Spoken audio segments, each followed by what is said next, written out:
Disney's double feature, tragedy and marketing. Story number 1, official tearjerker. Disney says they were persecuted by Trump, practically forced to fire Jimmy Kimmel on the spot. It was ridiculous. Cue the swelling violins, a candlelight vigil, a hashtag vigilant squad.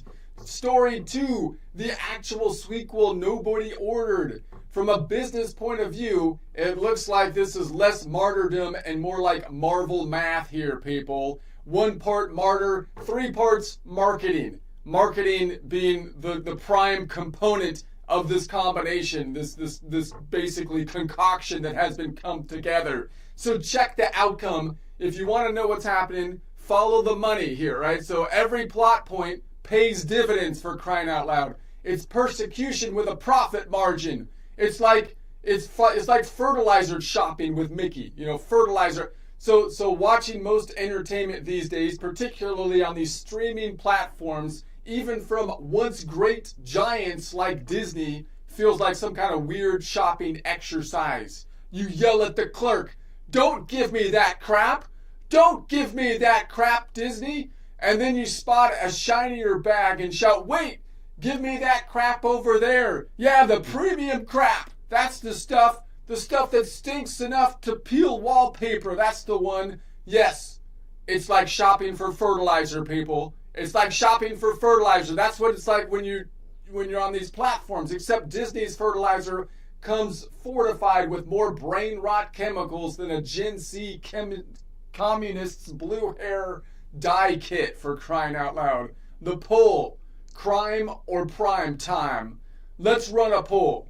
Was the whole Jimmy Kimmel thing speech suppression, followed by crying comeback a genuine free speech crisis, or the most cost-effective marketing stunt since the invention of popcorn, for crying out loud? So I can't apologize. Couldn't you just say you're sorry and not mean it? I do it all the time. I don't think I've ever meant it. That's not right. Sorry, Mom. See, it's that easy. So I can't. It's that easy. That's the feel I get. I don't know. Am I the only one?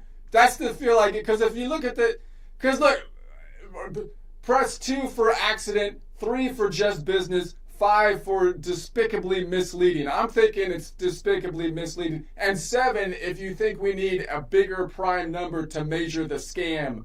The fact pattern. Let's follow the money here. A Disney script. You got seed 1. Typical despicable leftist lie. That's where we start. Just routine, despicable leftist lie goes out there. It's just another Tuesday. So nothing sticks. No long-term cost. There never is. Scene 2. A tiny regulatory hip check comes into play, and on the giant house, imagine like a mouse-sized skateboard hitting like a Godzilla-sized mouse. There would be no movement. That's like a 5'1" point guard running into Shaquille O'Neal at like 2 miles an hour. There's not going to be any movement typically. And then scene 3, suddenly the giant mouse pulls back in terror, like Shaquille O'Neal, like leaping back and falling out, and then screams fascist suppression from the big mouse's financially dependent comrades in the industry. You got a whole uproar of people who happen to be financially tied to the whole thing, which kind of compromises and then you have a slow motion downplaying of a political rival's funeral, which seems kind of convenient in the timing perspective.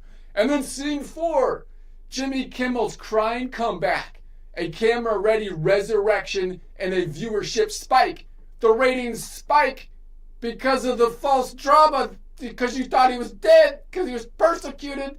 And now the ratings have gone up. So let's follow the money here. Like, from a Disney marketing perspective, that's not a crisis.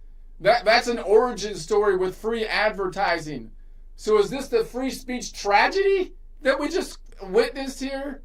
Or just another Tuesday in Hollywood prime time?